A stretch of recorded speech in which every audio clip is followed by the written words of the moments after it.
Assalamualaikum warahmatullahi wabarakatuh. Waalaikumsalam warahmatullahi wabarakatuh. Selamat siang Pak Wahid. Selamat siang, Ya. Bu Sumi. Ya, mohon maaf ini Pak ya, mau bertanya tentang pengambilan keputusan berbasis nilai-nilai kebajikan sebagai pemimpin. Ya. Mohon izin waktunya juga ya Pak ya. Ya.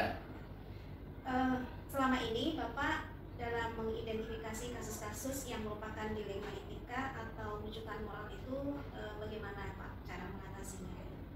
Dilema etika dan rujukan moral itu sebenarnya akan keluar secara otomatis, akan datang sendiri seiring dengan perjalanan waktu di suatu sekolah.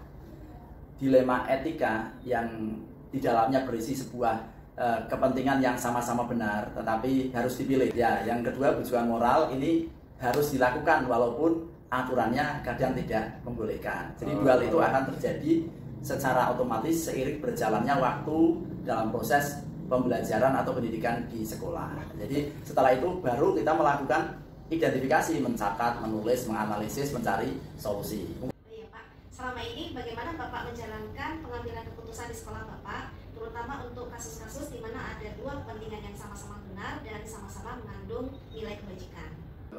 Untuk mengambil keputusan dua hal yang sulit ini, saya berprinsip untuk mengutamakan kepentingan siswa. Yang kedua, kepentingan lain yang bisa mendukung. Jadi dua kepentingan yang berbeda sama-sama benar ini memang harus dilakukan, tapi prioritasnya adalah kepentingan untuk murid dulu, karena sekolah ini adalah sebuah lembaga yang akan membentuk karakter murid atau siswa. Itu yang saya utamakan dalam pengambilan keputusan. Langkah-langkah atau prosedur seperti apa yang biasa Bapak lakukan selama ini? Pertama, berpihak pada murid dulu, baru kepentingan yang minimal mungkin, risikonya rendah. Dalam mengambil keputusan dua masalah penting dilema etika dan rujukan moral ini adalah saya melakukan rapat internal. Pimpinan pengelola, kemudian wakil kepala sekolah, kemudian bendahara, kemudian ketua-ketua tim yang terkait dengan permasalahan yang ada tersebut. Hal-hal apa saja yang selama ini Bapak anggap efektif dalam pengambilan keputusan pada kasus-kasus dilema etika? Yang paling efektif dalam pengambilan keputusan dilema etika ini adalah saya lebih mengedepankan pada kompromi antara dua kepentingan yang terkait. Misalnya saya harus berdiskusi dengan orang tua siswa, sehingga orang tua siswa itu juga punya tanggung jawab untuk membantu siswanya sendiri atau anaknya sendiri berprestasi. Sementara sekolah juga tetap membantu, walaupun itu terkesan sulit, tetapi dua-duanya bisa dilakukan dengan hasil yang terbaik begitu. Jadi ada bentuk kompromi antara dua-duanya untuk masalah yang dilema etika. Saya prioritasnya adalah pada siswa atau murid. Jadi yang diutamakan adalah kepentingan murid, baik itu prestasi atau mungkin karakter atau yang lain. Yang penting siswanya dulu yang diutamakan. Itu. Apakah Bapak memiliki sebuah jadwal tertentu dalam sebuah penyelesaian kasus dilema etika? Apakah Bapak langsung menyelesaikan di tempat atau memiliki sebuah jadwal untuk menyelesaikannya? Bentuk atau prosedur seperti apa yang Bapak jalankan? Untuk pengambilan keputusan pada permasalahan dilema etika, saya biasanya tidak langsung. Saya saring dulu, saya identifikasi, saya libatkan beberapa pihak yang terkait, saya minta masukan, kemudian saya ambil atau pilih solusi yang paling baik dengan mencoba mendiskusikannya dengan orang yang sudah saya ajak bicara tadi, sehingga ini solusinya begini. Jadi saya tidak langsung menyelesaikan, tetapi ada tahapan-tahapan, hasilnya disampaikan yang paling terakhir begitu. Adakah seseorang atau faktor-faktor apa yang selama ini mempermudah atau membantu Bapak dalam pengambilan keputusan dalam kasus-kasus dilema etika?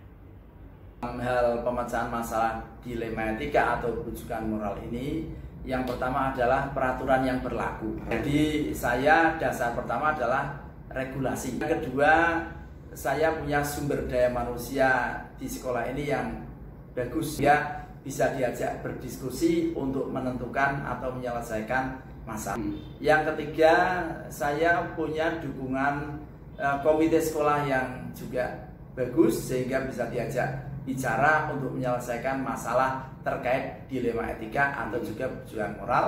Dan yang terakhir, saya punya atmosfer pendidikan atau pembelajaran di sini yang kondusif sehingga bisa jadikan acuan untuk menentukan pengambilan keputusan permasalahan dilema etika. Dari semua hal yang telah disampaikan, pembelajaran apa yang dapat Bapak petik dari pengalaman Bapak mengambil keputusan dilema etika? Baik, jadi pengalaman yang paling penting dalam pemecahan dilema etika ini adalah